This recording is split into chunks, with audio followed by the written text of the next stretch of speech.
All right, so I'm Owen McIntyre. I'm here to talk to you about a project that we ran with the European Commission in Europe to set up an integrated management or reporting system for recreational fisheries. So I'm actually talking on behalf of Jules Sellers, who couldn't make it here today. He's our marine scientist in the group. I'm the project manager of the project, so I'll still talk to you about it. And we have Greg Torchman, who's here, who runs our technical solutions, apps and platforms. Okay, so to go forward, just quick. Okay. All right, so I'm not going to present what's on the screen. I think you all know what the challenges are in recreational fishing, but this is just to say why the European Commission got involved in this area. So basically, in Europe, we have the data collection framework, which asks all of the member states to contribute data on recreational fisheries. They all do it in their own way through different studies, which are controlled by yearly, and the reporting is done to that platform. But what they saw was that there's actually more potential in some of the current tools, the apps that are out there now, to improve the data and get more engagement from the fishers, which is very important in such a diverse activity. Okay, so we got involved to use fishers apps to leverage the citizen science trend to get better data in recreational fisheries, especially for European sea bass at the start, but now we've included many other species. Okay. So the other observation from the European side is that the number of apps is actually increasing, and the number of different types of apps is increasing as well. We have sponsored apps like in Cyprus, for example, or in southern Spain. There are some apps created by the management authorities to track the fisheries specifically. We have apps set up by scientific authorities, like for example in Denmark, we have Fangstrom Allen. We also have private venture apps such as Fish Friender, which is the first app integrated into the rec fishing platform. So we have these different types of apps which have different reasons and take up from the fishers themselves, and it matches the diversity of the practices that we have, these different types of apps, but we see good engagement from the fishers to better manage the fisheries themselves. So the push is actually coming from the fishers in this instance. Which is, this is the difference from the traditional approach with the vertically imposed data collection framework that exists already. Okay, so the solution I'm here to talk about is recfishing.eu. The site's going to migrate soon, but this website, this address will still work because we're in the second phase of the project at the moment, which is to go from the pilot tool created, the pilot phase, to the official European tool. It's going to be integrated into the Europa domain as a consequence. Okay, so there are several components to the system, but so basically what we tried to include in the solution, these observations come from talking to fishers, running surveys in Europe, in 8 different countries we did in 2020. And basically the results are that we need fisher registration, preferably compulsory registration Europe-wide to have a better idea of the number of fishers, but we're not recommending paid licensing, which does exist in some member states already, but because of the regulatory complexities we couldn't impose at a European level. That is actually a proposal before the European Parliament, but we're not sure when that's going to arrive. We need real-time data collection, which is one of the advantages of Fisheries apps. We use a phased approach to integrating solutions. So we have the pilot phase was a very basic module integrated into the first Fisheries app, Fish Friender. Once the fishers sign up, it's almost invisible, and we also have web portals to access your own data for the fisher, and to access management data for the fisheries managers. Okay, so we leverage citizen science trend and we need to have a scientific feedback loop, meaning that we need some of that data to come back to the fishers to keep the engagement going, and we actively look for opportunities to feed back data back to the fishers through this program. One of the main objectives for the European Commission as well was to facilitate the field controls to make it easier for the fishers to interact with the controllers in the field, to show that they are declaring or tracking how many fish they're catching for compliance with the bag limits, etc. And we have an open technical approach, which means that this is a platform, not locked into one Fisheries app, but you're going to take data from all sorts of different apps in Europe. Okay. So what is the solution? It's a database. So there's a database and server that are hosted by the Commission, and a module integrated into several different Fisheries apps and open to others integrating. We have the Fisheries web portal for signing up and for accessing the personal history of catches declared, which can be declared on several different apps. So you can have the history of declaration in one app through the app, but if you declare with two different ones, you need to look through the web portal to get all of the history, which is available. And because of data privacy rules in the EU, we have to have the ability to be forgotten, etc. So it's an opt-in sharing approach, or more, at least for the personal data. And we have an administration portal, which in the pilot phase was fairly basic. We had different profiles of the people signed up to the administration platform, which were set up for them by, in the first case, the Commission, and then through the control authorities in different member states. So the scope of each of those profiles is set, and then they can export the data in CSV. We've now improved that a little bit. I'll show a bit further in the presentation.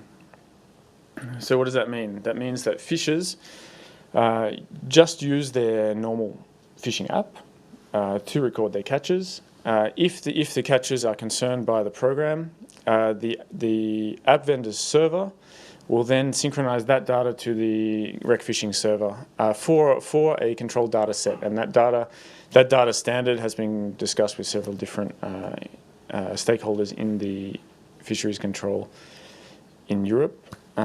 So the fishers get the benefits of using their own app, whether they're social benefits or statistics or whatever it is they're looking for in that app, depending on the different fisher. It could be also I need the app to see what regulations apply in the area I'm in, or all the other benefits they might have from their app, what they're looking for, and then that app is integrated into the platform in multiple apps who submit data, and then the managers and the scientific community, the federations, can access the scope set up for them to export data and visualize it on the platform.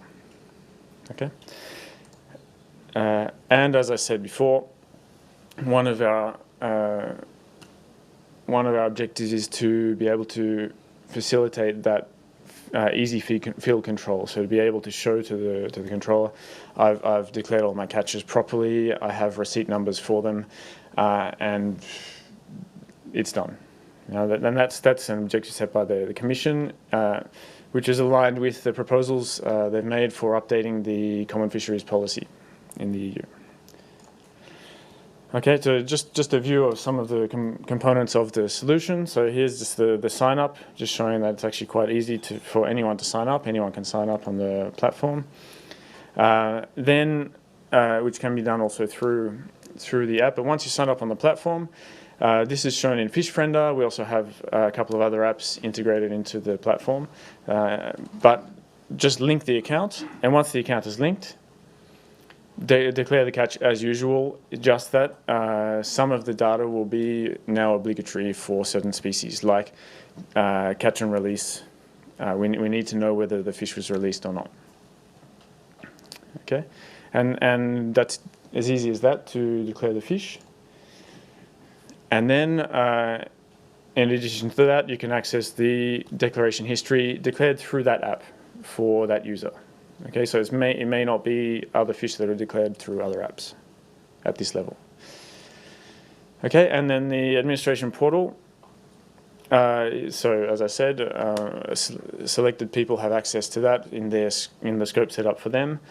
Can export data for certain species, areas, and for subsets of fishes. If it's, for example, a federation, they only have access to the members of that federation who have linked put that on their profile that they are a member.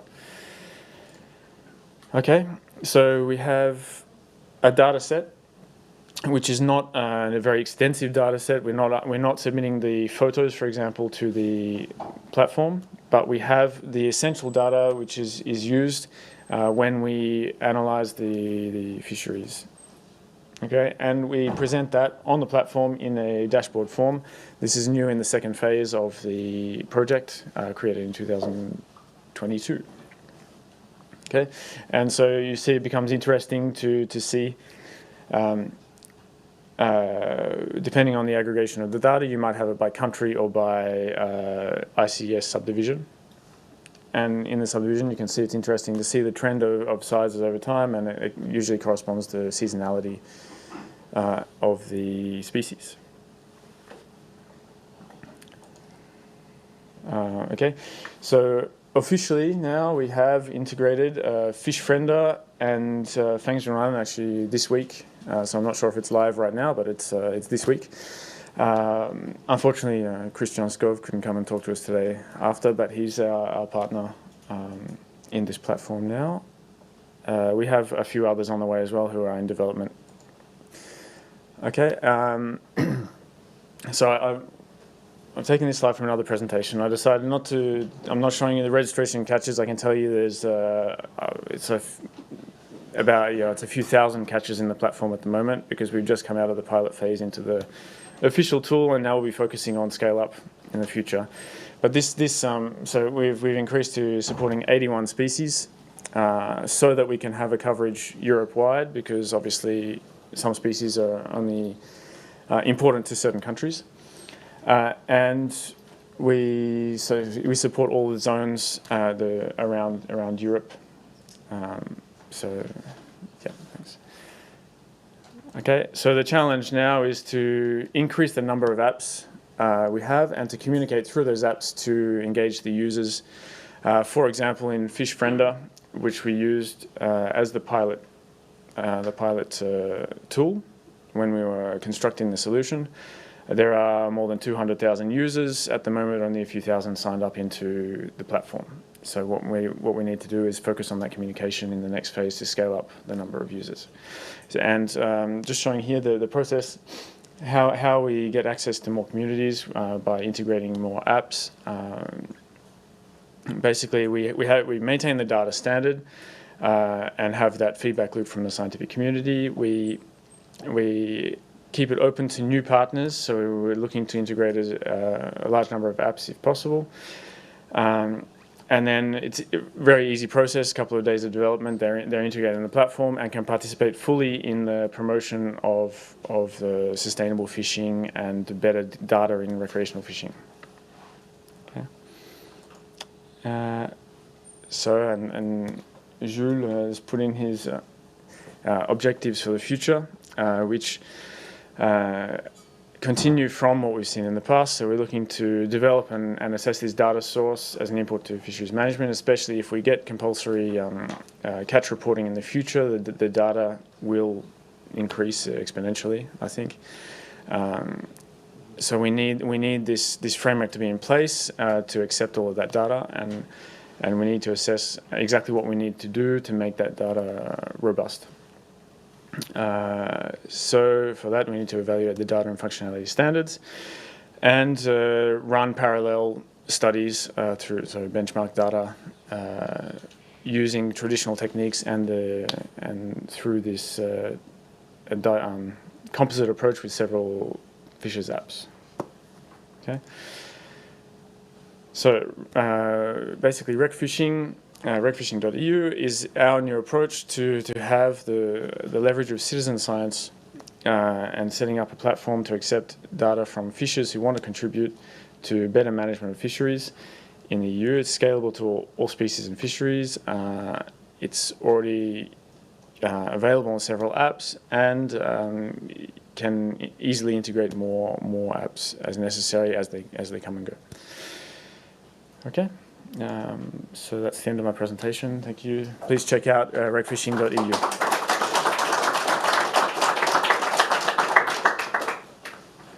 Thanks very much, Owen. We'll leave questions till the end of the presentations, just given the time. But I'll invite our next speaker to come up, which That's me. it is Paul from Ball State. Ball State, yes, yeah. Fantastic. All right. Thank you. And that was a wonderful introduction to some of the things we can do with the data, and I love the idea of bringing them all together.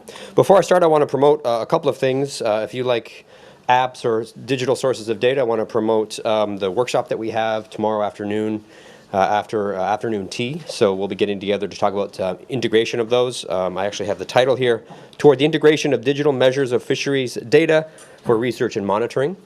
And Asta said, while you're up there, you should promote my talk at 10:30 on Wednesday morning. Temporal and spatial trends in recreational fishing effort based on passive data from smartphone applications and drone aerial surveys. And then I said, well, I'm promoting her talk. What's happening during that time? Valerio's actually speaking at that exact same time on what we can use YouTube data within fisheries for. Simon is speaking at that time. So I'm also promoting Simon's talk. And Leo, are you at that time as well? At 10. You're at 10? No, it's 10:30. 10 o'clock is not a time. That's tea time. Okay, whatever. And Greta, my apologies. Okay, I'm completely wasting my time here. Thank you all for coming. I want to speak on this topic and not just promote other people's, our workshop and other people's presentations as well. This is some research that a graduate student of mine, Zach, did in collaboration with others. And it was just this crazy idea, and we thought, let's try it. And I'm not sure that we succeeded. So the question mark ends in a question mark, but it might be a potential tool. And I also want to talk about some future directions with this. I probably don't need to tell you that climate change is affecting fish. There are theoretical expectations, simulation data suggests this, and we have empirical data as well. Really the question though is, can we use catch data from anglers as an indicator? Can we see evidence of climate change within their catch? And you can think of reasons why that might work, but also reasons why it wouldn't. There are a few degrees of separation between what the fish are doing and what data actually make it into the app. So it was a crazy, wild idea that we tried. We didn't have any funding for it. We just said, you want to do a master's and we have some time, and so let's go for it. And so we got data from FishBrain. We have 7 summers of data, and we organized those by sub-basin, 2015 to 2021. And so the colors here, this is United States. Each color is a major drainage basin within the United States, and each little polygon within there is a sub-basin. So a lot of sub-basins, and the data are divided among those. A lot of data within FishBrain, so we are able to do this. Millions of catches recorded within the United States, arguably the most popular app there. We then classified 96 species within the data set as cold, cool, or warm. We ignored this kind of intermediate, so all of these got grouped as cool water. We have cold water species and then warm water species within those. And that represents 99% of the catches that were within the app. And we did do some other quality control that I don't have time to get into. And then we asked, within a given sub-basin, which way are the data trending? Are they going up, down, no change at all? And this is just a general linearized model. Fit to the proportional data, and so that would be in one subbasin. Let's say these are the warm water fishes, and then we had another one figure, and I'm just doing this as a cartoon, another figure that would be for the cool water, and yet another for the cold water species within that. And then we have 2,000 subbasins, and we don't have data for all of them, but we did that over and over and over again until we had a lot of slopes. And then we have here all the distribution of slopes here. We said, let's look at the top 10% and look at the bottom 10% of that slopes and ask ourselves, which direction are they heading into? Now, the null expectation under no climate change at all is that we would see equal proportions of cold, cool, and warm in each of these groups, the top 10% as well as the bottom 10%. Right? No climate change, then it's just going to be random. Doesn't matter if they're cold, cool, or warm. So the first question is, are we seeing more warm or fewer cold within the top 10%? And we can also see where they are on that landscape. And this is a number of subbasins. And so this is, I think, 104 each, where we had sufficient data for this. And we can see that the warm water species are overrepresented within that sample. Over 7 years within the catch, it appears that they are increasing. So this is an increasing slope of the major, of the top 10% of slopes. There's an overrepresentation. That dashed line is the expectation, so equal proportion, 104-ish divided by 3, right? And so there's that overrepresentation there. We're seeing a lot of these warm water species clustering in these areas, and interestingly, some areas where they seem to be doing, the cold and cool water species seem to be doing well as well. So. Not exactly sure what's going on, but one of the points of this is we're seeing something, and let's dig down deeper and ask ourselves. The bottom 10% were a little bit interesting. If we're seeing all the warm water species increasing, we might expect the cold and cool water, especially the cold water species declining. And that wasn't the case. It was mostly the cool water that were declining, again, under this hypothesis of this being a climate change signal. And these being proportional data where the warm water were increasing, you would expect that you would get a decrease. And so we have some of these regions here, but they're doing well. And then Florida also lights up as a place where we are losing some warm water species, and that could be southern edge of their range kind of things going on there. What we also think is happening is that some of these cold water species are or the cold water species for which we have evidence that they're in decline aren't necessarily game fish. So I said, there's what's happening with the fish and then what we see within the catch. This would be an example of Cisco. So Ball State is here, and this is kind of southern edge of the Cisco Range is within the United States Midwest and going north in those areas. And it's not really a game fish, though. It's a cold water salmonid, but it's not considered a game fish. And so we catch them within our surveys, and we know that they're not doing well with climate change, but you wouldn't necessarily see that. So these certainly would be cold water trout, but other species as well that might be going on there. What about single species? We looked at different species here. This is largemouth bass. These are the most common of the within the different groups. Channel catfish, bluegill, smallmouth bass, northern pike, rainbow trout. Again, these are all freshwater species. And we saw a mixed bag. So each of these is kind of the violin plot, or if you're used to them, these are box plots showing the distribution of those slopes within each of those species. And we see largemouth bass on average. Certainly, they are increasing. But there are places where subbasins in which largemouth bass are decreasing within the catch over those 7 years. Bluegill mostly increasing, and then we can see northern pike mostly decreasing, and rainbow trout mostly decreasing as well, but a mixed bag. I don't have time to show all of these plots because we can look at these spatially, but I'll just quickly pull out largemouth bass, northern pike, and rainbow trout to show you those. So this is the spatial distribution of those catches. For largemouth bass. This light blue shade here is where they're known to be present. This isn't necessarily their native range.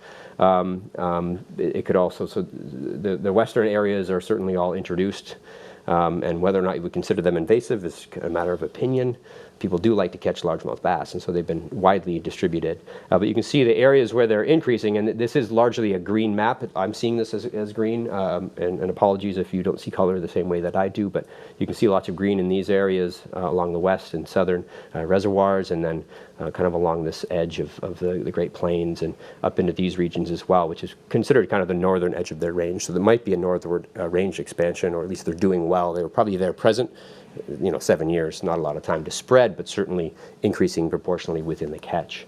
Northern pike, also an interesting story. This is kind of the northern edge of their native range, and this is largely a negative or a light color, and this is not a strong slope of a decrease, but they tend to be declining within the catch over 7 years, again consistent with a climate change signal.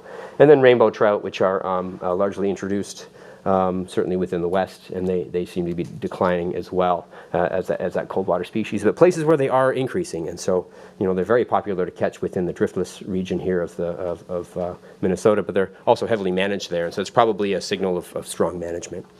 Okay, so we observed patterns that were generally consistent with observed and expected climate change effects within this data set, but I really want to emphasize that results could be explained or confounded by other things that are happening. These would need to be operating at certainly broad spatial scales. Land use, management, species popularity, app use, demographics can all come into play here. But what we emphasize within the paper that we are developing and revising is we can't rule out climate change yet. So it could be something. And if you step back from this whole climate change idea, certainly you could use this as an early warning system for some sort of ecological or anthropogenic change within the app. And certainly more work is needed, certainly longer time series are needed for this. It's only 7 years. Potential size effects, so how's the size of the catch changing? We could look within specific lakes, so rather than taking the sub-basin approach, what's happening in an individual lake. And we think there's going to be a lot of potential with marine species, so we're just gearing up to get a study going, something similar, but up and down the coasts within the United States as well. Thank you.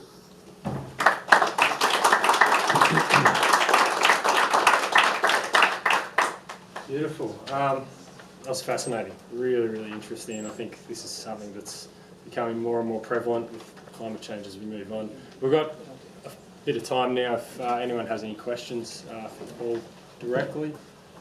Yes. So Paul, some of those groups, there's obviously naturally quite widespread, there might be a lot of genetic differentiation, and you might not expect every region to be responding the same way. This forces you to aggregate them on there. So do you think some of those lacks of signals could be something else going on that's explainable but not explainable with the data, if that makes sense? It's biologically explainable, but the resolution of the survey data is not there. I agree, yes, yeah. So there's certainly a lot of noise here, and so that would be an example of something that's creating noise, is these genetic regional responses. Is that what you're getting at? Yeah. And so that would suggest that you could look within certain regions or specific lakes, or if you know of a genetic type, focus on those to the extent possible. It has to be spatial.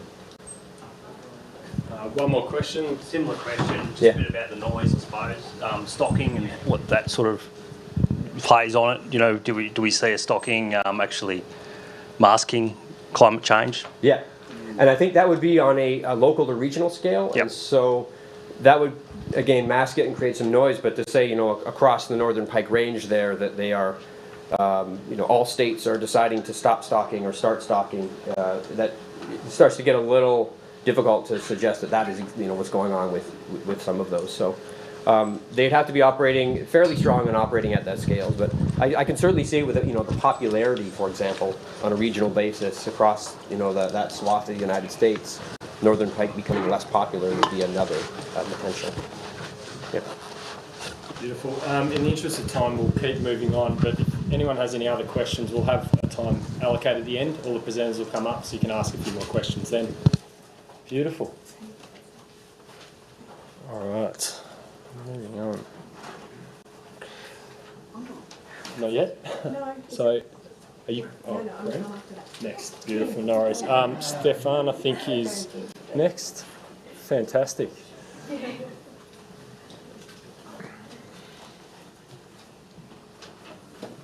Oh, no. So you have to click on your name. Ah. back to your name and then. Sorry. Yep. Right. That's- It's one seat. One seat. Get that down to there.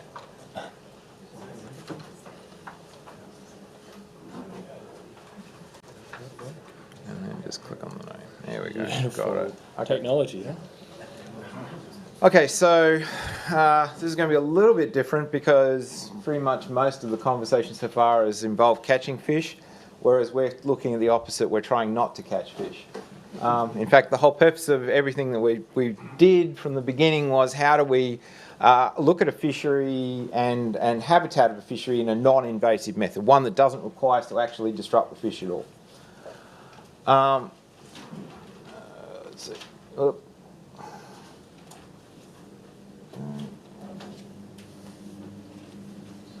Okay, so for a start, I'll recognise our partners, Biosonics, Hummingbird and Garmin.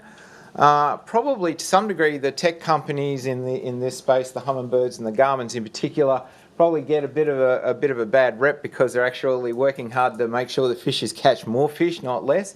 But they're also doing a lot of work, particularly to help us in working out how we can use their technology for better purposes in the long run in terms of assessing the fishery and working out what's going on.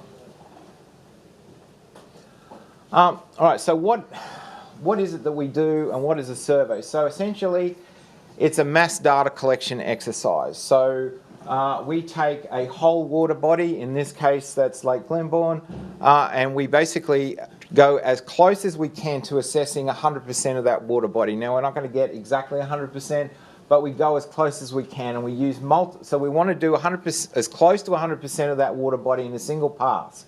So we don't go over areas multiple times, we just do it start and finish. And in that we're collecting bathymetry, we're collecting habitat information, and we're collecting biomass, particularly fish biomass. So why did we go down this road?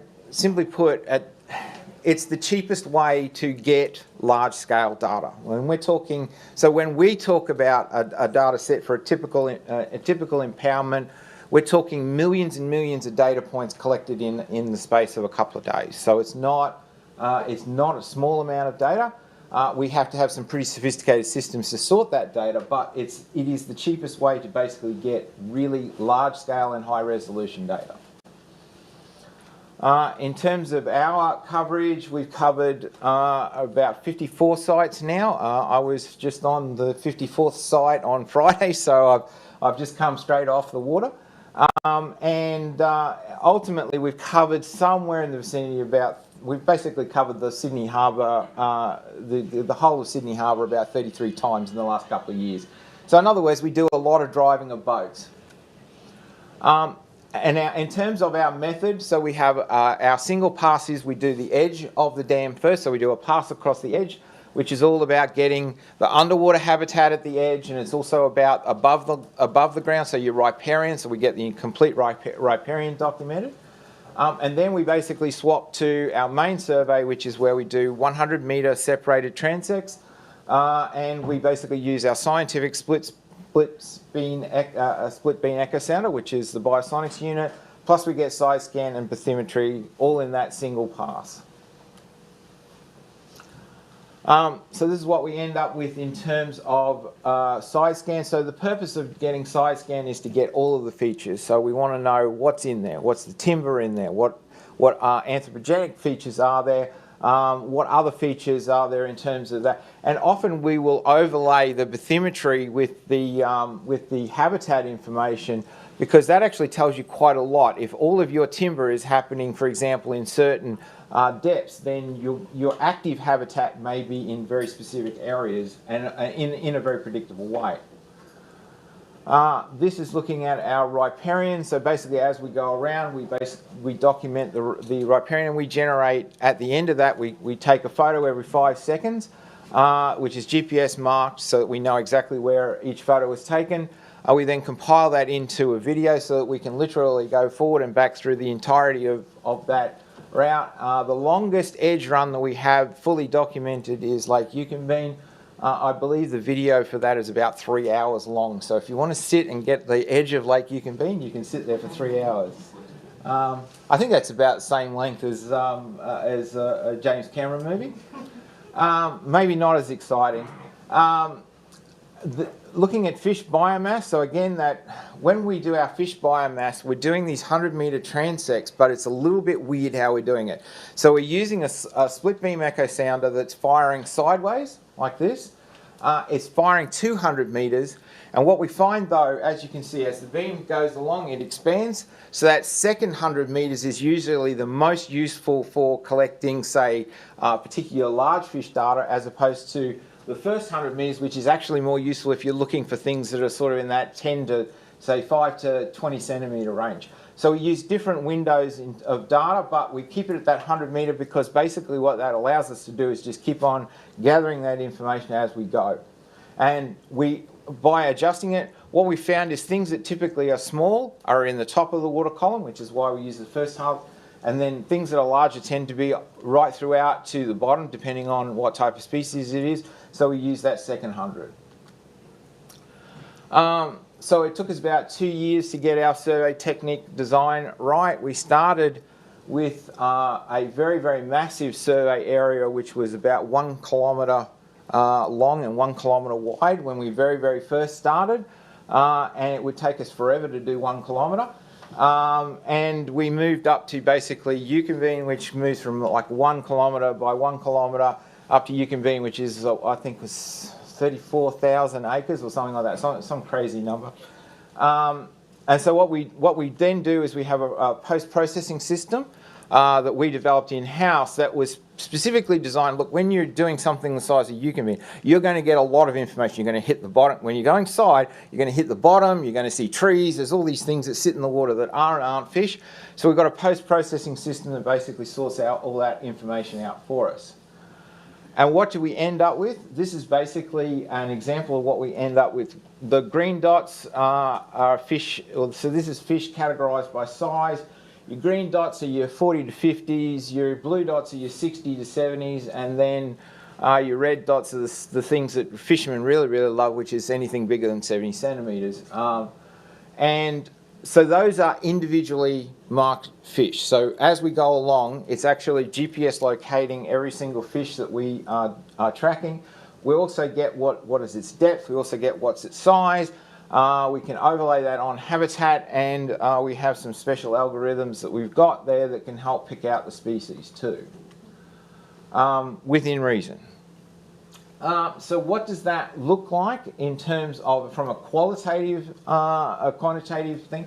So what we use as our quantitative measure, because obviously if you go around Lake Yukonbean and then you go around a much smaller dam, you're going to get different numbers for the total number of fish. So we need to be able to reasonably compare Lake Yukonbean, for example, to Lake Jindabyne.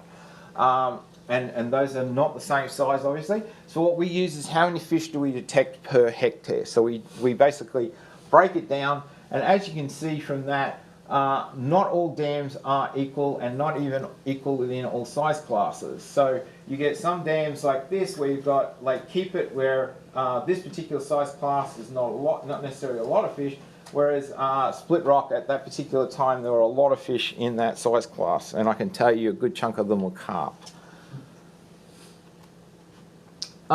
So we also have more recently added into our toolkit LiveScope validation. Now, LiveScope is a newer technology that's sort of really pushed originally by Garmin, but the other manufacturers are racing as fast as they can to catch up.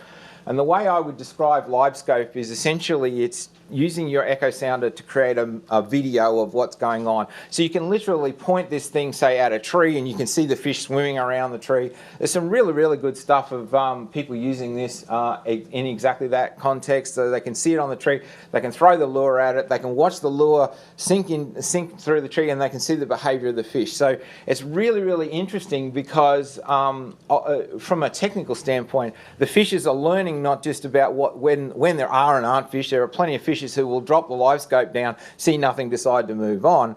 But as well as that, they're actually using this to understand how the fish are responding to whatever presentation of bait or lure that they're doing, and they're refining their techniques as they go.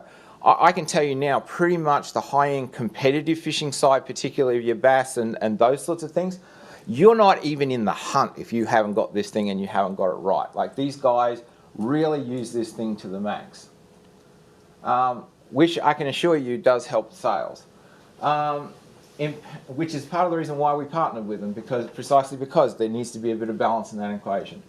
So looking at impoundments, so we'll just talk through impoundments a little bit.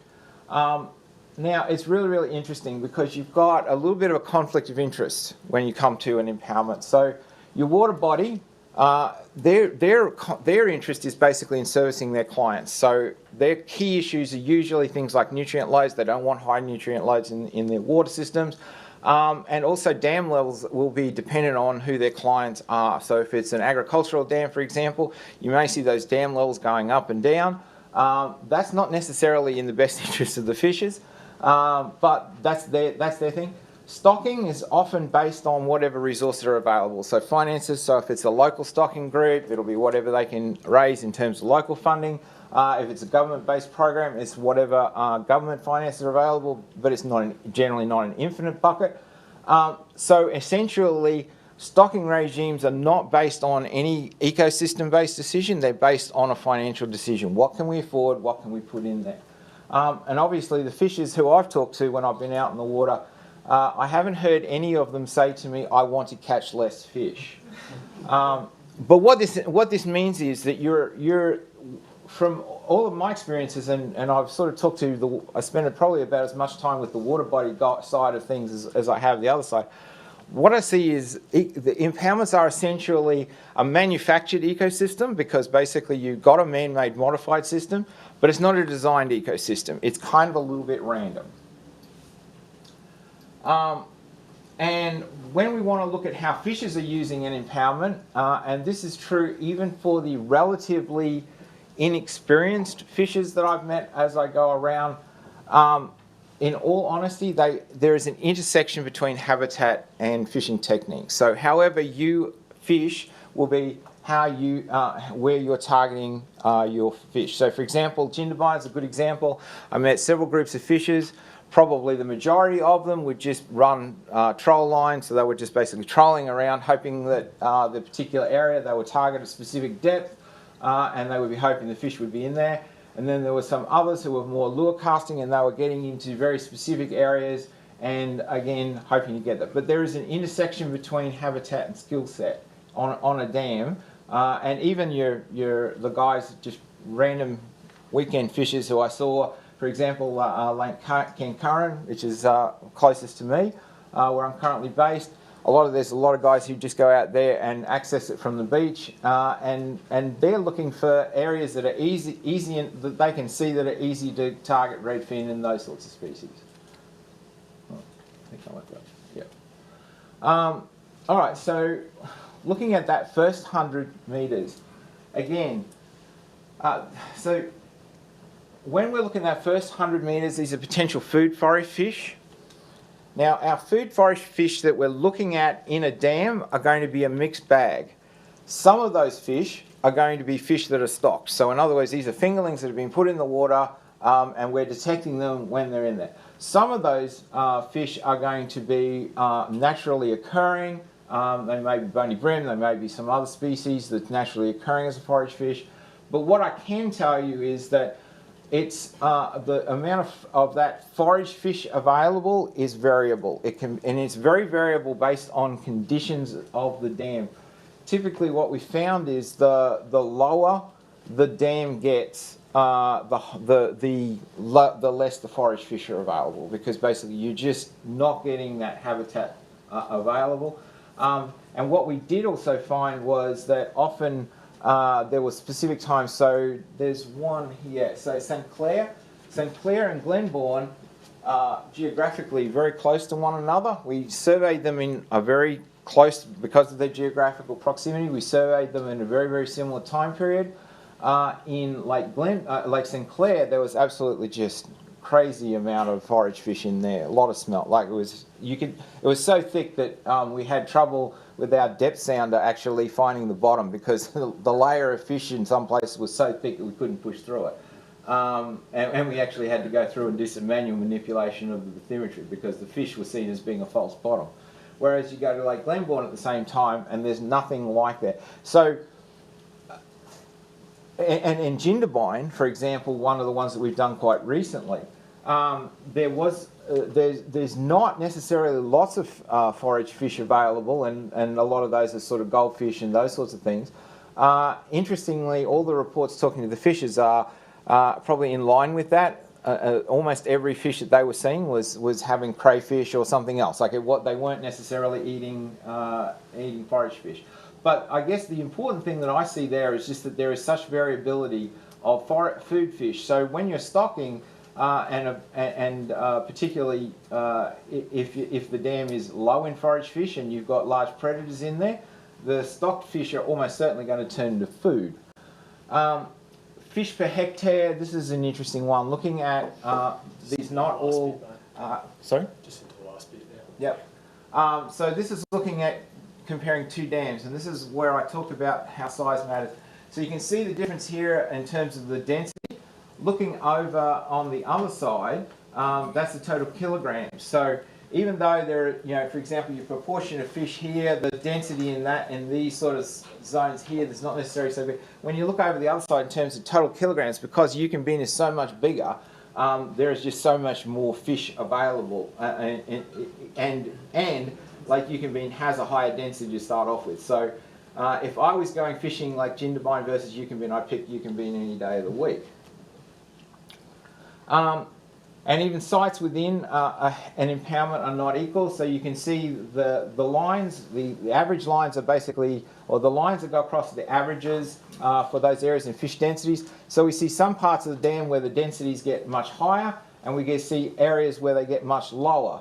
And interestingly, we've sent fishers into those areas based on that, and funnily enough, they've experienced they prefer us when we send them to the places where the fish ratios are higher than when they're undersized. I'm not quite sure why that is.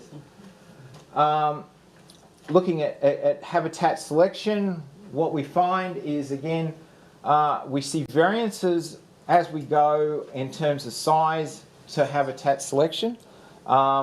This is just looking at it in depth, but if we actually look at it on a map, you start to really see that certain size classes, for example, will pick habitat quite differently to other size classes.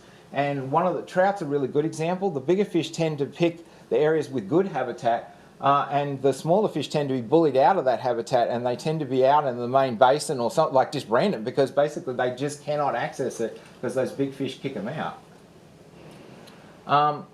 Abundance. Pretty soon. Yep. Cheers. I'll wind that up. So abundance does not equal catchability. There's a catchphrase for you. But one of the things which we did find here, so for example, this is an area where you've got fish that are sitting in that basin where they're trolling. They're just not catching the fish because the fish are actually out there. Even though the abundance is high in that area, the techniques that they were using were the wrong techniques. When we send them into the bays, all of a sudden they started catching fish. Behaviour can change over time, and I'll leave it there. Fantastic. No worries. That was great. Sorry to rush you there, but the sheer amount of information that you can obtain from those surveys is just bewildering. It's fantastic. All right.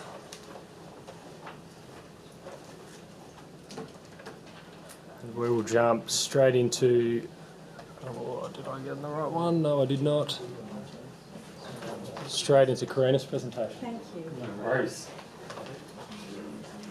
So I'm presenting today on behalf of my colleague, Fabian Trini. Fabian went to the World Fisheries Congress maybe 5 or 6 years ago. He heard Paul talk, he heard Christian talk. He came back and he said to me, apps, I've got to try an app. So we worked together at developing a trial, which I'm going to talk about today, as well as another one.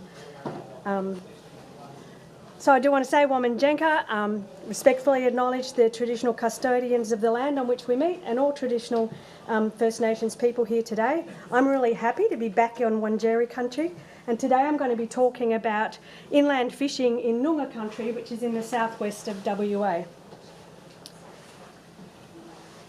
So digital technology such as PCs, tablets and mobiles are now widely used in the broader community, with potential to collect real-time data and with greater community engagement. The ease and appeal needs to partner with representative sampling, particularly where we need to get estimates of total harvest for assessments. So there's a need to test whether digital approaches can give us similar data and be integrated into existing surveys. So the aim of today's talk is to investigate biases with digital modes in terms of the fisher demographics of the app users and the fishing behaviour using 2 case studies. Oh, wow. Press the wrong button. Technology.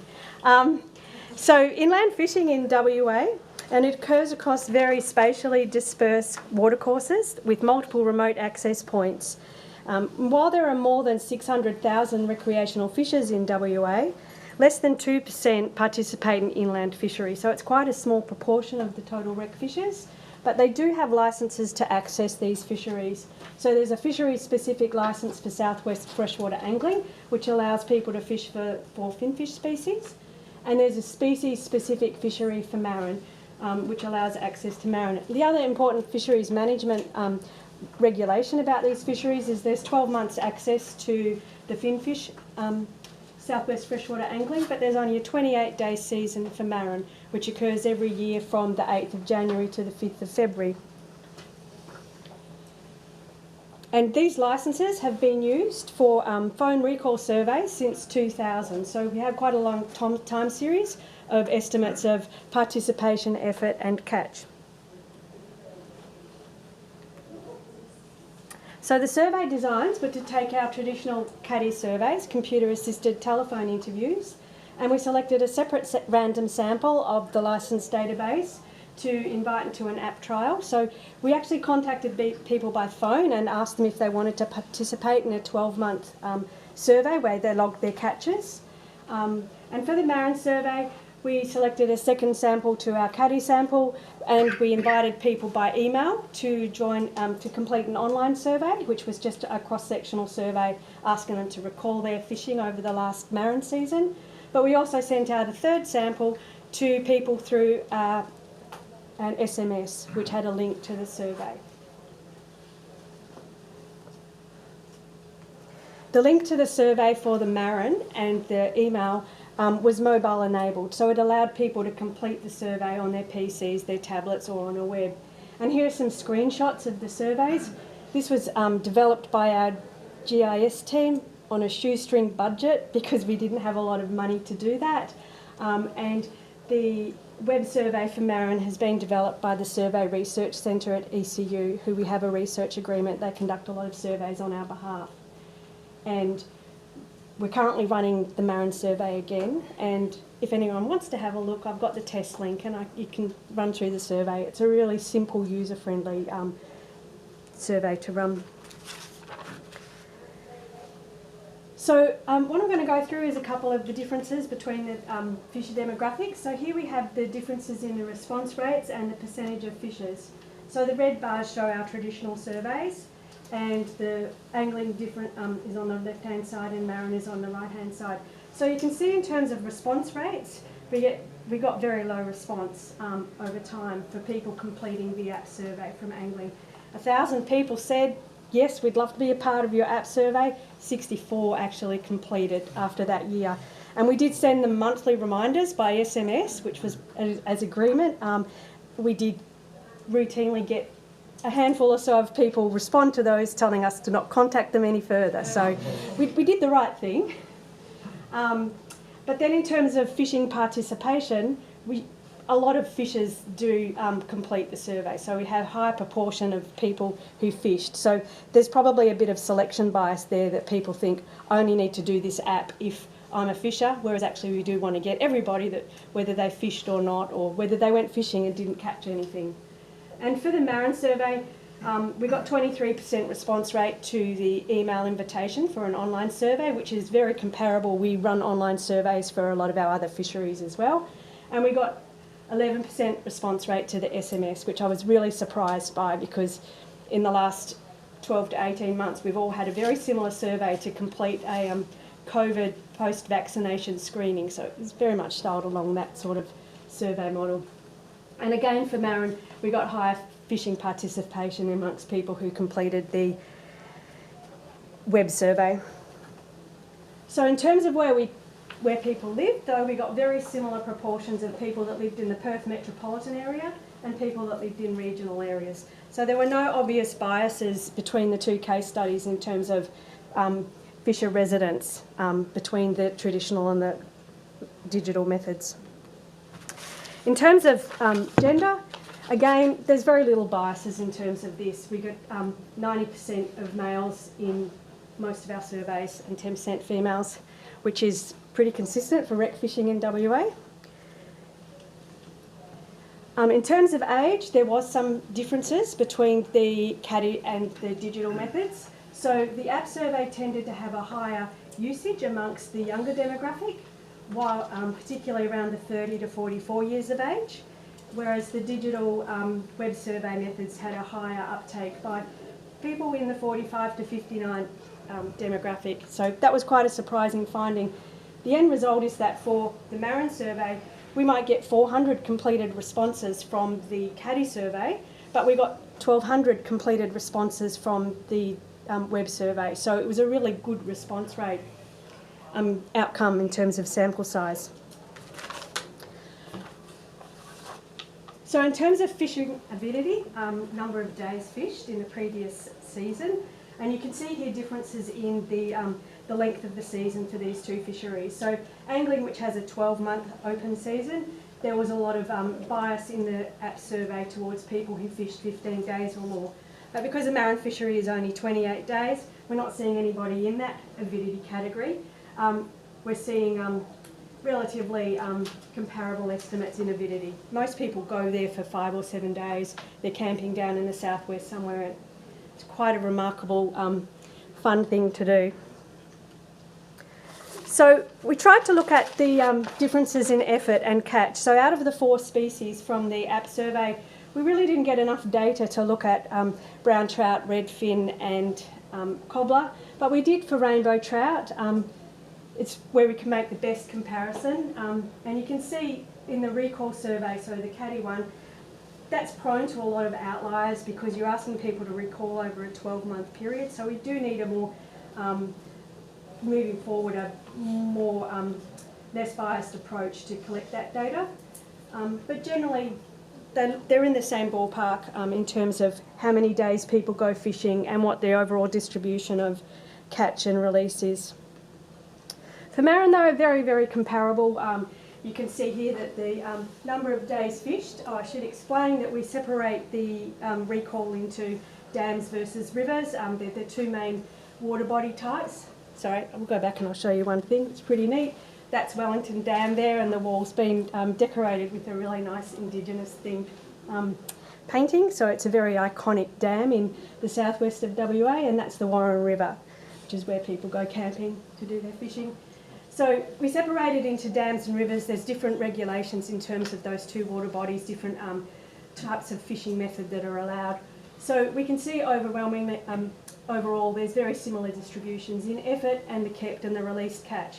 There's no bars there for released catch of Marron. It's a 20-year-old survey. When it was developed, that wasn't one of the data elements that was included. So we've actually developed a method that gives us better spatial resolution about the data, because we actually ask people, if you were fishing in a river, what rivers were you fishing in? And then for each river that they fished in, we say, okay, how many days did you go fishing in that river, and what did you catch and what did you release? So we're getting much better spatial resolution through that web survey. We've actually weighted all of these up, and the estimates all have overlapping confidence intervals. So we think moving forward, the web-based only survey is more appropriate for us to use, and particularly for a short fishery where there's little recall bias. So finally, these case studies have been used to evaluate the impact of digital technology on the data. When compared with caddy, the digital modes generally have comparable information in terms of app user residence, gender, and distributions of effort and catch for Marron, but we do get lower response rates.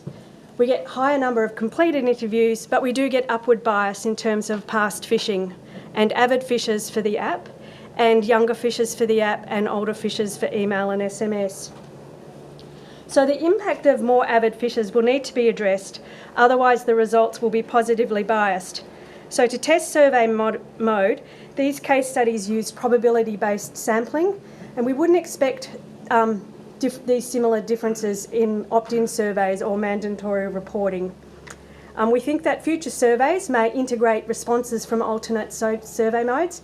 I think that's one of the future challenges of all of this digital data is how do we address any biases in the data to come up with estimates that are relevant for fisheries management but also comparable between different survey modes.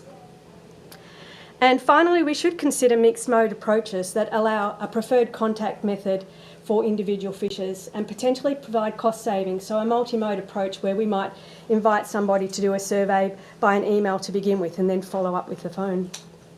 Thank you.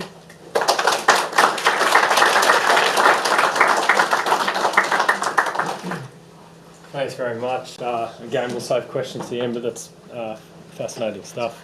Our final presentation in this session today. Oh, can I go out? I might have to flick through all of these, but is Owen Bird. Beautiful.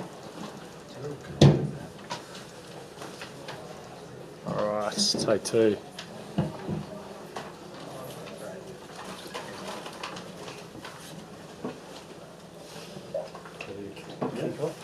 Beautiful. Yeah. All right. Thanks very much. All right. Thank you. Okay. So, sorry. How does this? Oh yeah. So we want to do that. We can just click Oh. on it. Whatever's easier for you. So. Okay. So just here. Flick across like that if that's easy for you. If you want to, or Right. there might be a cross buttons if you want to go with those. Maybe that big clicker there. Okay. Whatever suits you. All right. All right. I got it. Yeah, thanks. My name's Owen Bird. I'm with the Sport Fishing Institute of British Columbia. Really happy to be here and being able to talk about the Fishing BC app. We introduced it in Victoria at the last in-person World Recreational Fisheries Conference, and was really the work and the project was inspired by presentations that we sat in on at the Brazil World Recreational Fisheries Conference. So this is really a product of the excellent learnings that come from the World Recreational Fisheries Conference. So as I say, a bit of an update about the Fishing BC app. And so by doing that, I just want to kind of give you just a brief overview of the area that the Fishing BC app is intended to aid and assist with. The tidal waters recreational fishery, and that's what the Fishing BC app is intended or initially designed to work with, is looking to see what's happening over 25,000 kilometers of coastline, 300,000 tidal anglers licensed every year, and 2 million angler days per year. I've mentioned freshwater here as well, but it's the majority of that is tidal water activity, and it's worthwhile to note that for British Columbia recreational fisheries in tidal waters, there's no distinction in terms of managing the resource between guides and lodges and charter operators and individual anglers. This is just the recreational fishery. And all that to say that there's $1 billion annually that goes to British Columbia's economy from the tidal waters fishery. So the relevance, the need, the desire for the Fishing BC app really comes from, as I say, a really long coastline, a lot of different fisheries taking place throughout the year. Challenges with knowing where people are going to launch from and return from and that sort of thing, and this is traditionally all been monitored by the Department of Fisheries and Oceans Canada, the DFO, so-called, with in recent years assistance from the likes of the Sport Fishing Institute, but other organizations involved in catch monitoring activities. So the app comes along as a product, as I say, of what we learned at previous World Recreational and Fisheries conferences, but also because of digital licensing. So that's a relatively new thing for Canada. Only since 2010 did we have digital licensing for tidal angling, and an actual requirement that some catch was reported in ink. This is the regulation, the law that said you have to record your catch in ink on paper. So that was changed, or the process of changing that began to take place, and at the same time we worked on developing a resource tool for people to use while they're fishing in tidal waters. Another important transition, I suppose, for the Government of Canada and influenced our interest in trying to help with communication and awareness was a change from paper. So we used to have a fairly lengthy guidebook for regulations, areas and all the rest of it that would be printed, and suddenly that went to zero. And the only way you could get that was online as a PDF document. So the thought was that what we really needed to do was address those kinds of issues and try to maximize benefit from working through digital means, building awareness and improving communication both between anglers and government regulators and enforcement, but the other way around as well, of course. And we're increasingly, as we've heard around today, and we'll continue to hear, challenged to ensure that our catch estimates are increasingly accurate and complete. And the previous kinds of survey methodologies that DFO had used are quite good. There's a creel survey that's existed for many years. It's been well proven. It's an excellent record source, but the fisheries have changed and stocks are evolving, and there's mixed stock fisheries that need to consider time and area in a way that a creel survey and its analysis just doesn't occur.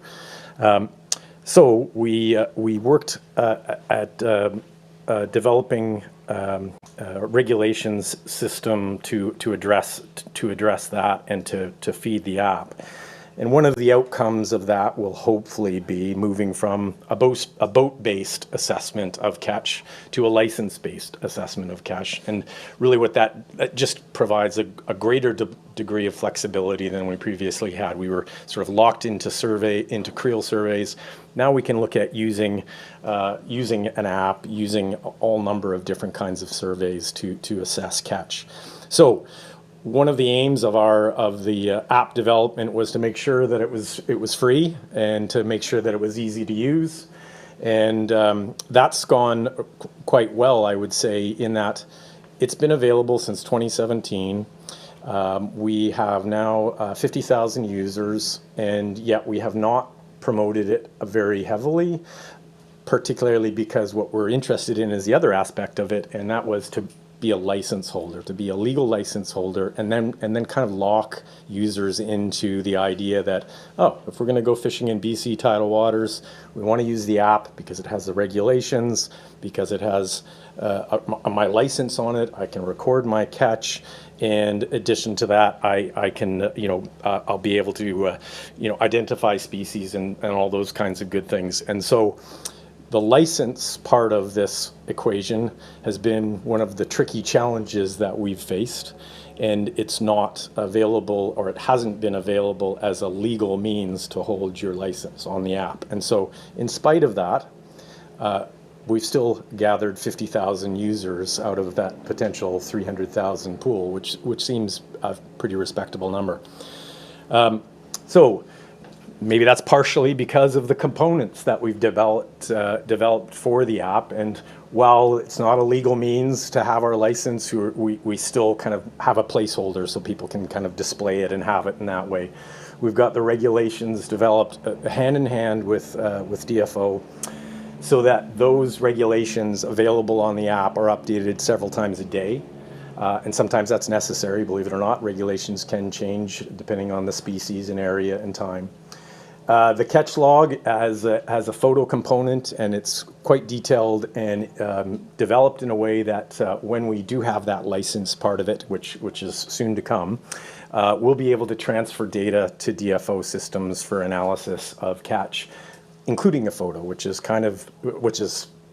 previously impossible, and also on a time basis that is really, really quite valuable. We've also had a species ID AI component that I would say is very much still in development. We've been working with Simon Fraser University on that, and it requires users to submit photos. And so while we have a pretty excellent database of photos developing, the hope is that once we get the license component, and we now have 300,000 users, the photos will come in a much more rapid fashion, and the analysis of the AI will steadily improve. As it stands now, it's possible that you can occasionally take a picture of a I've even heard of a German Shepherd picture being taken of a dog, and it comes out as a dark fish or something like that. So it's got some work to do, but that's fine, and that's sort of anticipated. It is at the end of the components.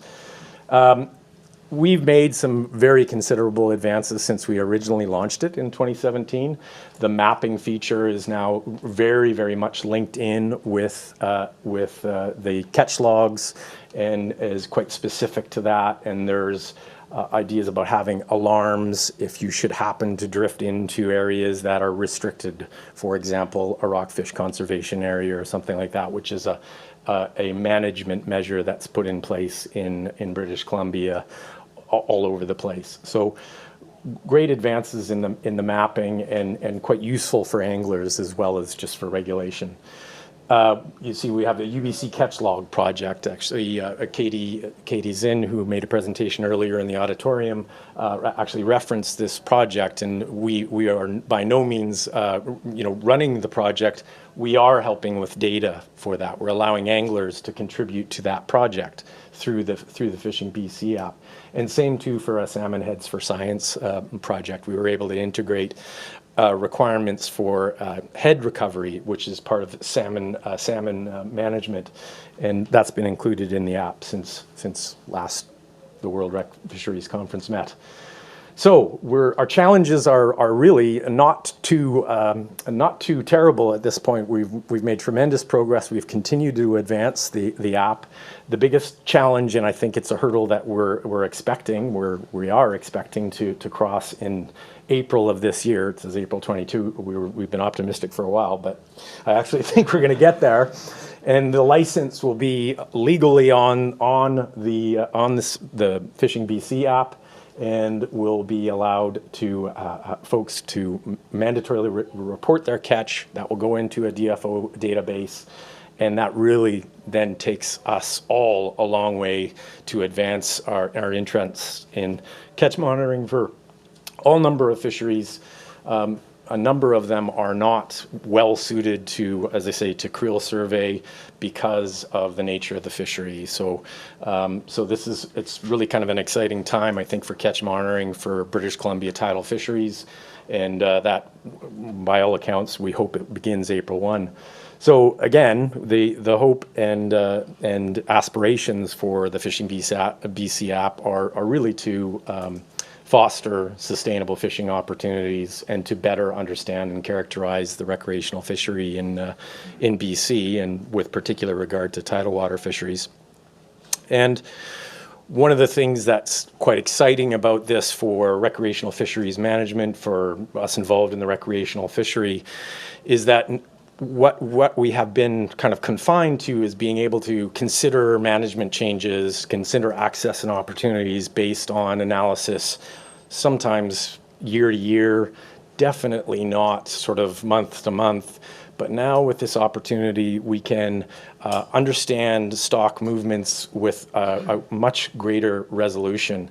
And as stocks of concern evolve and change, we do need to be considerate of, avoiding stocks of concern, looking for areas where there's a prevalence of marked fish, hatchery fish, for example.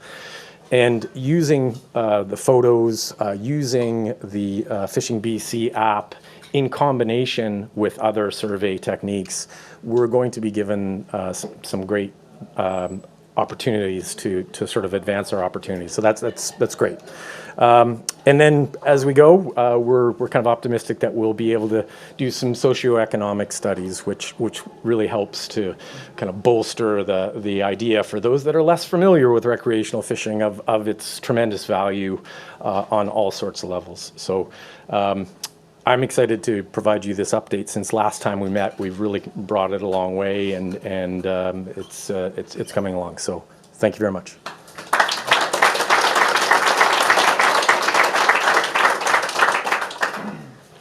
Thanks so much. It's great to hear another jurisdiction's update like that, and just compare it, I guess, to what we have in Victoria here, just from a fisheries management perspective and the sort of thing that you're taking on.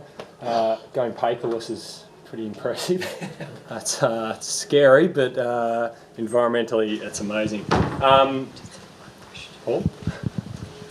Is there time for questions? There is, but you're going to be up here. Okay.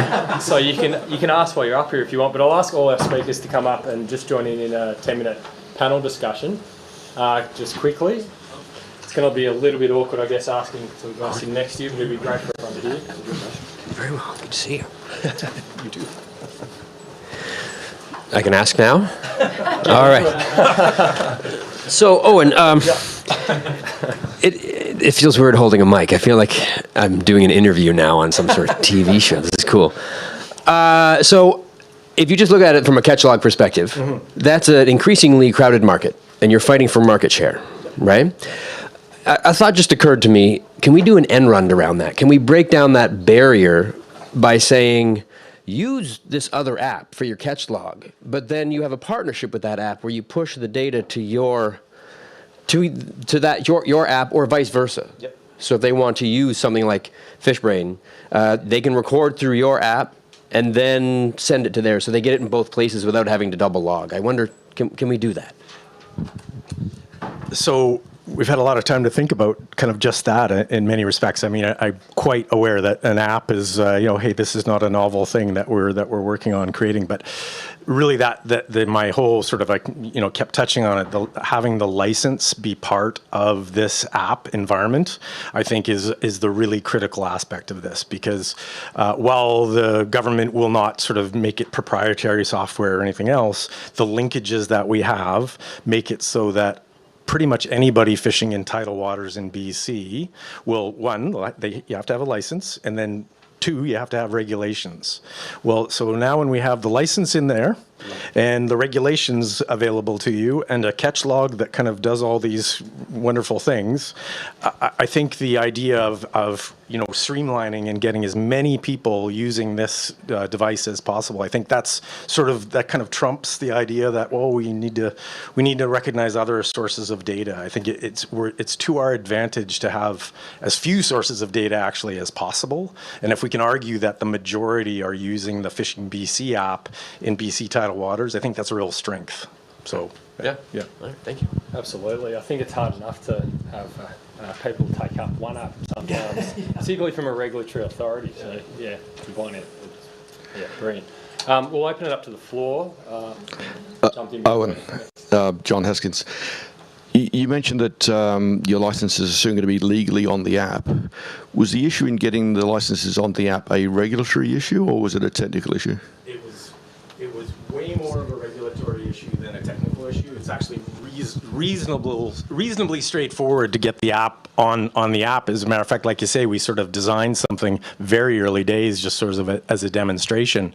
Here's your license sort of thing. But yeah, no, it was regulatory, privacy issues, all of those kinds of nasty things. So I had one. You're getting snaked. Hi there, Owen. I'm Jade Maggs, and I just wanted to ask you about how do we get around the problems associated with voluntary submission of data? I mean, if somebody's not watching you, how do we get anglers to submit pictures of fish or measurements of fish or even just the count of the fish that we can't see and that gets thrown back? I think in British Columbia, we've got a little bit of a sort of a nice opportunity in that some of our catch is indeed required to be mandatorily reported. You are required to do that. And one of the things about the paper license was, you know, enforcement would come around the corner and they, oh, geez, we better write it down. And now with the Fishing BC app, it'll be time stamped. So one, there's the culture of there's a bit of an understanding that some of the catch is mandatory, and I actually hope that we shift to more. But two, that's actually a very significant part of what we want to do with the Fishing BC app in terms of communication, working with DFO in terms of best practices, in terms of, you know, ethical behavior, in terms of, you know, hey, why is it important for you to report your catch, and what can that do for you, and what can that do for the resource? And so I think there's no getting around it. There is a challenge. There will be a component of all anglers that will be shy of reporting because they think it'll be used against them, data's bad, and all the rest of it. But I just think we plow ahead and work on sort of the mandatory reporting piece and sort of build on that. Just to add to that, I would also recommend if there's a method that you really trust, run the two in parallel and do it for a few years. And if you have a consistent bias, as long as it's consistent, you should be able to correct for it. Typically.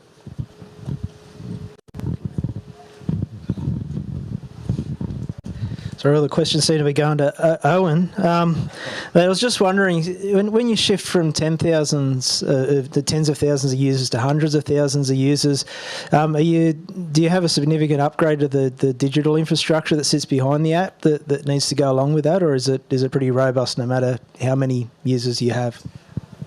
Maybe sadly, or it's okay that the licensed users in tidal waters in Canada, in British Columbia, have been relatively stable. And so even when we pushed off on the project, we kind of imagined a world where we were going to be serving all of the licensed servers, because of course they're just all going to use this when we build it. It's going to be great. So it's built to handle that kind of load. And apparently it's not terribly data rich. It just is not a big burden. So yeah, that's not a problem.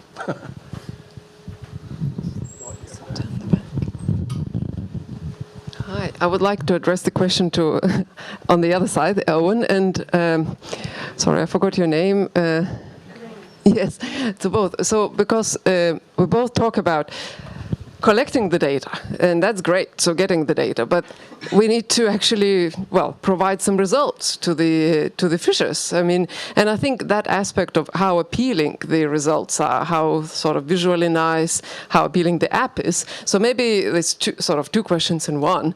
So how are we planning to actually provide this data back to make sure that people feel that they are contributing, not only in terms that they're getting data, but that their data actually means something, so that there are some decisions made on this data. And yeah, that aspect, I would like to hear your opinions on this.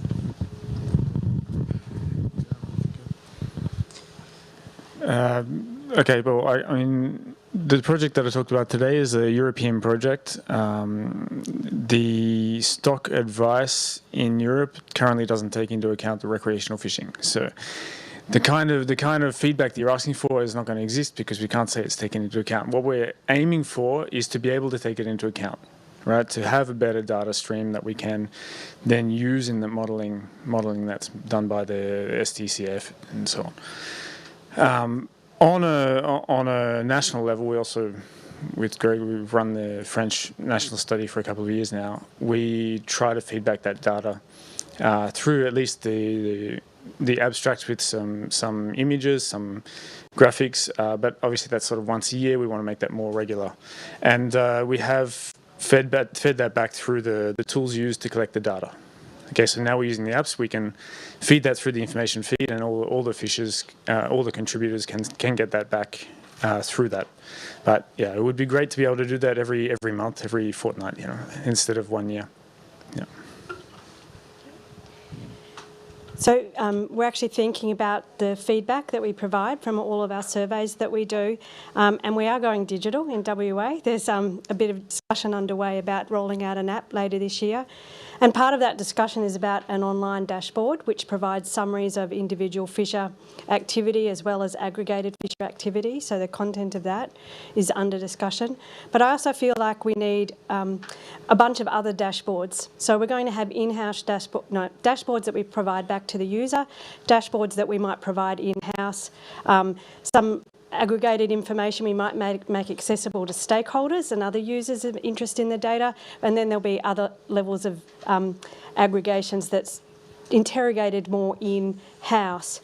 And I think to do all of that, so you can have the dashboard on the app that's built with that app infrastructure, but to do all of this other type of reporting, we need to embrace more from the science point of view, not as engaging as the app platform, but from the science point of view, reproducible research, which is developing the coding that we need to do to bring in the data, do the cleaning, do the analysing, do the reporting, and do that really quickly.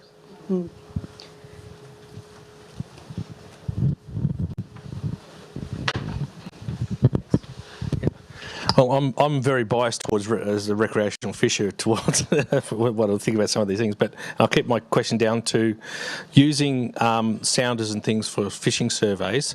Are there any plans to go back and revisit waterways, in particular where we've got drastically changing conditions that we can have in Australia, and we've also got waterways that are quite drastically changing the stocking procedures, from trout to freshwater native species and things like that. So is there any plans to go back and visit those areas? Well, I can say that straight up because that's already in motion. The program that we're working with, particularly in New South Wales, has a long-term cycle, so it depends on the dam, depends on the situation, maybe 3 years, maybe 5 years, depending on the priority of the dam. We do have reference dams, for example, that we try to visit very regularly. And again, because there's a number of issues that you're looking at there is, one, behaviours of fish, but two, what are the changes that you see in terms of how does the technology change if it's measuring at low water versus high water? So yes is the answer. Yes, we do. And I think both for climate change, for stocking, for a whole range of reasons, you're going to want those sorts of answers.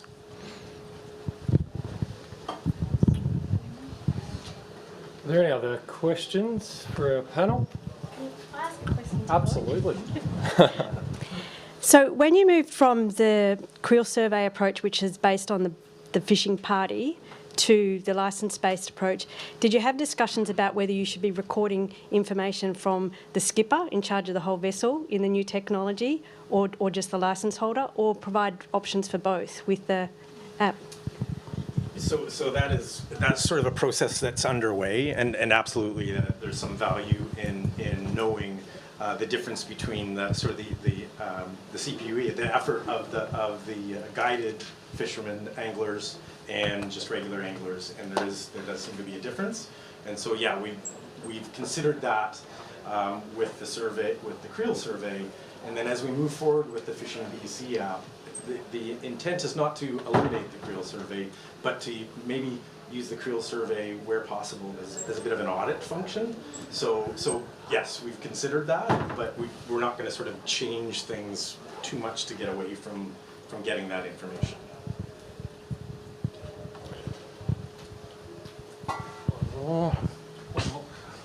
Karina, on a small sample size you've got there, can you make an extrapolation? Is more heavily regulated fisheries more likely to get better angler engagement with surveys, comparing a marine, say, to your trout fishery?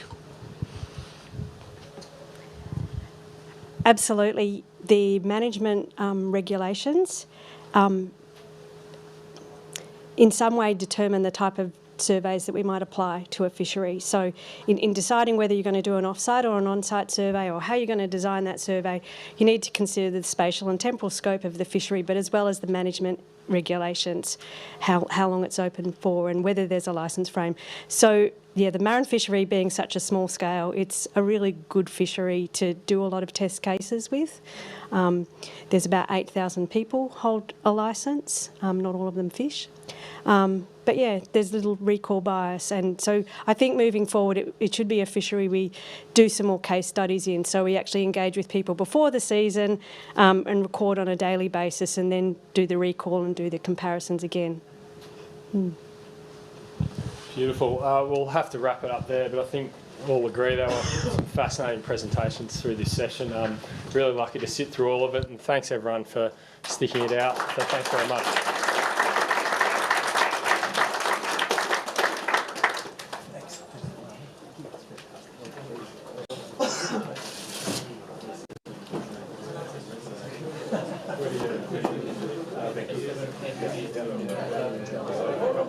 Thank you.